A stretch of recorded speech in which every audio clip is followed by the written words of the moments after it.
Շնորհակալ եմ։ Պարոն Մինասյան, ասում եք չեք ուզում ստեղծել, տենց էլ ասեք։ Ասենք խմբակցության ղեկավարը օրեր առաջ ասել է, հա, նոր չպիտի ասենք։ Այսինքն դա արդեն իսկ ասվել է, բայց հիմա քննարկում ենք մնացածը, հա։ Հիմա ինձ համար էթիկայի հանձնաժողովի ստեղծման եւ առավելևս եզրակացություն տալու անհրաժեշտություն չկա, որ ես ասեմ կա այդտեղ էթիկայի նորմերի խախտում, թե ոչ։ Ես կարծում եմ, որ կա էթիկայի նորմերի խախտում եւ ես այդ մասին նաեւ պարոն Քոչարյանին ասել եմ։ Միաժամանակ երկու դրույթ եք մեջ բերում, որպես նորմերի խախտում, հա, երկրորդի հետ համաձայն եմ, այո, հարգալից վերաբերմունք չի դրսևորել պարոն Քոչարյանը, առաջինի հետ համաձայն չեմ, որ խախտվել են բարոյական նորմեր եւ այլն, որովհետեւ ես պարոն Քոչարյանի ասածը այնպես չեմ ընկալել, ինչպես ընկալել եք դուք։ Եթե ես ընկալեի այդպես, ապա իմ գնահատականը շատ ավելի կոշտ կլիներ, քան այն, ինչ եղել է։ Ես ասեմ, թե ինչ եմ ասել պարոն Քոչարյանին։ Երբ մի մարդ կատարում է անթույլատրելի հայտարարություն, անթույլատրելի վարք է դրսևորում, հիմարություն է ասում, դա կրկնելը լավ գաղափար չէ։ Եվ ես դա եւս մեկ անգամ վերահաստատում եմ։ Եվ ինչպես իմ վերաբերմունքը այս դեպքում է վատը եղել, այնպես եւ նախորդ դեպքում, երբ մեր նույն լրագրողին նույն ձևակերպումը արվել է, հիմա իհարկե ինչ-որ սատանաների որսի շրջանակներում է դա ներկայացվում եւ այլն, նույն կերպ ես նախորդ դա լսելիս, պարոն Բագրատ Գալստանյանի այդ խոսքը լսելիս է, որ ճիշտն ասած, շատ եթե մեղմ արտահայտվեմ, տարակուսանքի մեջ եմ հայտնվել եւ մասնավորապես այն, որ այդ անթույլատրելի ձևակերպումը արվել է մեկ այլ անձի թիրախավորելու շրջանակներում։ Հիմա որևէ մեկս չի խոսում այն մասին, մենք քննարկում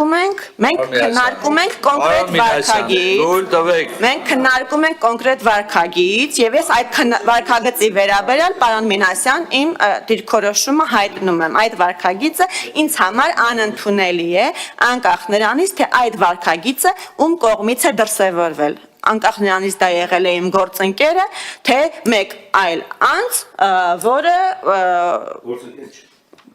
գործընկեր չէ, մի խոսքով, ես կուզեի նաև, որ մենք այլ անձանց իրավունքների մասին չմոռանանք եւ այլ անձանց թիրախավորումների մասին չմոռանանք, նույնիսկ եթե այդտեղ փորձում ենք ինչ-որ բան, հա, կրոնական բաներ, սատանա, եսիմ ինչ եւ այլն։ Ինչևէ,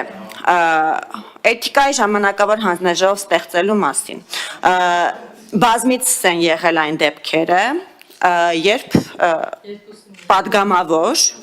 թե իշխանական, թե ընդդիմադիր դրսևորել է վարք, որը առնվազն առերևույթ էթիկայի նորմերի խախտում է։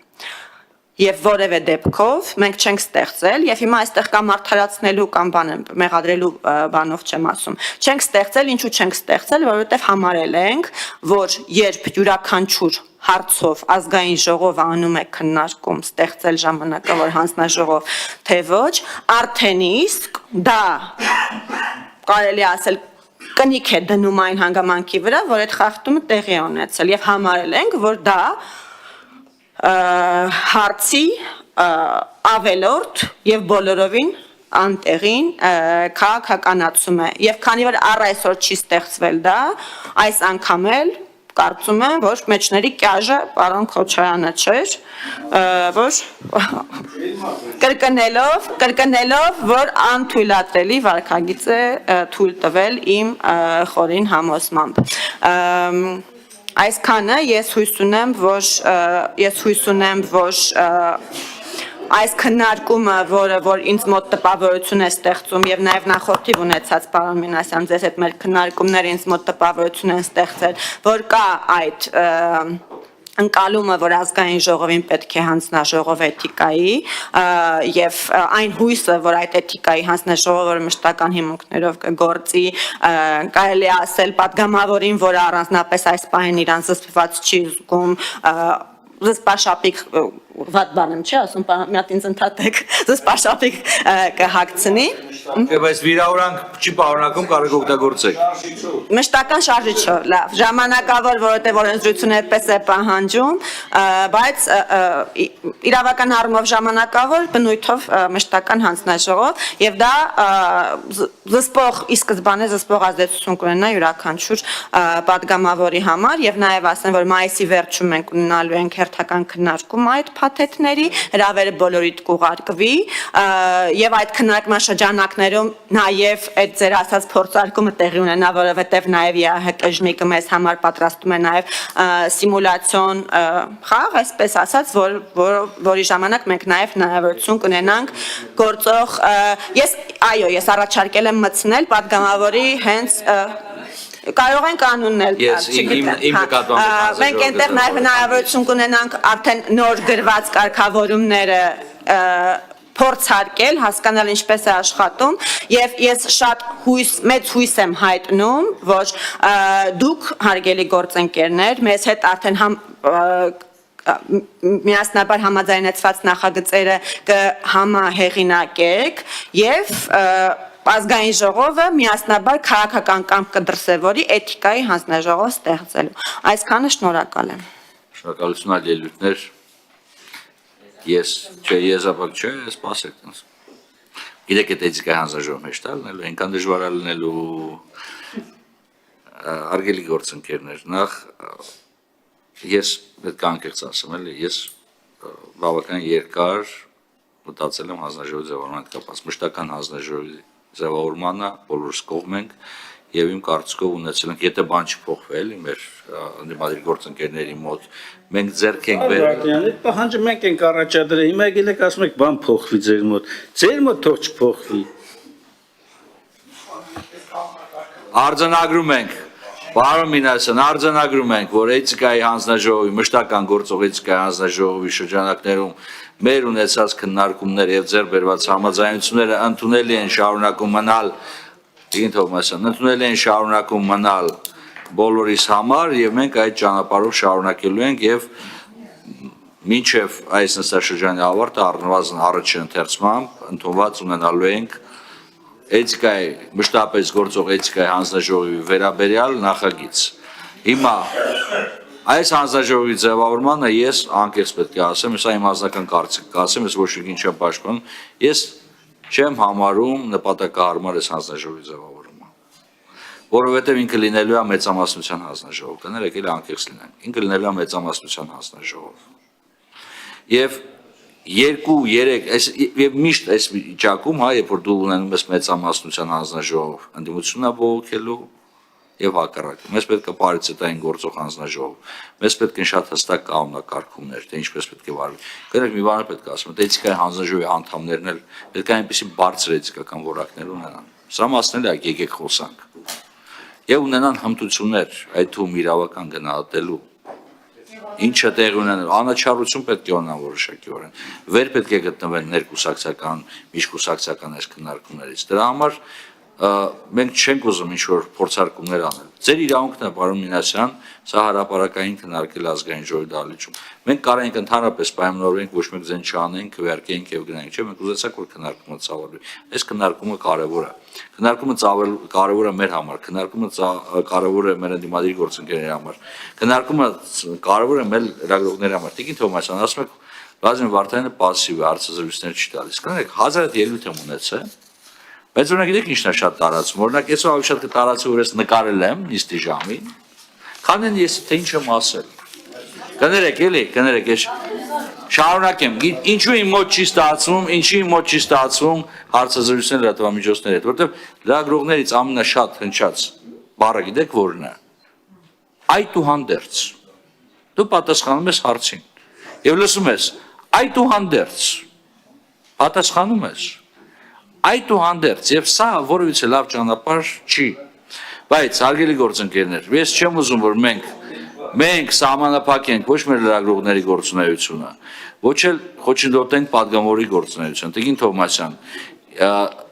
այստեղ փոխադարձ հարգանք պետք է լինի, փոխադարձ ընդունելի մոտեցում։ Հակառակ դեպքում կներեք էլի падգամավորները կխուսափեն նաև լրատվամիջոցներից շփվելու։ Սա էլ լավ տարբերակ չի, որտեղ եթե падգամավորը անընդհատ ամեն մի հարցազրույցից հետո զրպարտության կամ վիրավորանքի հետ կապված հայցին առաջվի դատարանում, ինքը կձգտի, իսկ իմ հետ ինչ չեն խոսում, ասեմ ձեզ, ես բարդ եմ խոսում, ես անհետաքրքիր եմ, ես սկանդալ չեմ անում։ Դրա համար հետաքրքիր չեք խոսում։ Բայց ես դեմ չեմ, վերնագիրը չեմ տալիս, հետաքրքիր չեմ ես, պրոստը հետաքրքիր չեմ, բայց օքեյ, արեք ես մնամ անհետաքրքիր, որ սկանդալային, էլի։ Հիմա իմ առաջարկս հետևյալն է, ձեր որոշելիքն է,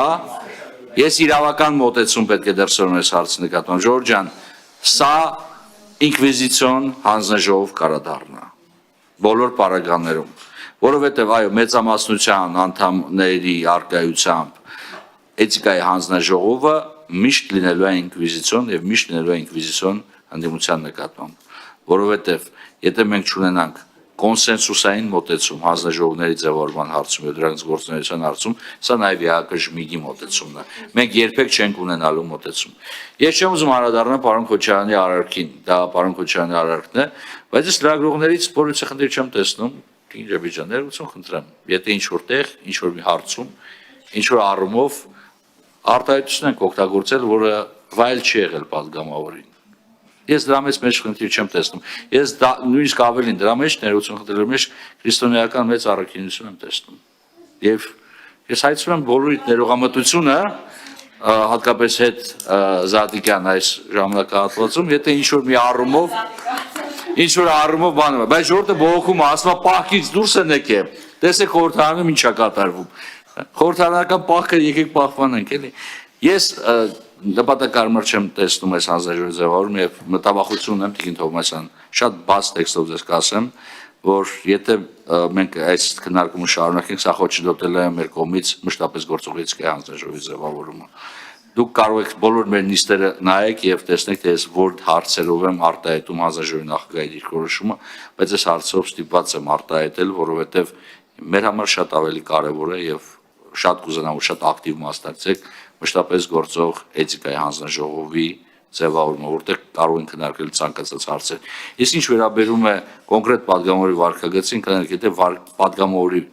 վարքագծում սա պարզապես հայտակում չի, մեկ անգամ դեպք չի, այսինքն բարբերաբար դա կրկնվելու է։ Այսօր չէ, վաղը մյուսօր այդ էթիկայի հանձնաժողովը ձևավորել այդ մարդը վաղ թե ուշ հայտնվելու էթիկայի հանձնաժողովի տիրույթում։ Սա իմ մոտեցումն է, արգելի գործընկերներ, որոշումը ձերն է, դուք պետք է որոշեք, բայց եկեք կենտրոնանանք մշտապես գործող էթիկայի հանձնաժողովի վրա, էլի։ Բայց այս դասարանը ես մյուս տարի այլևս չեմ վերցնելու։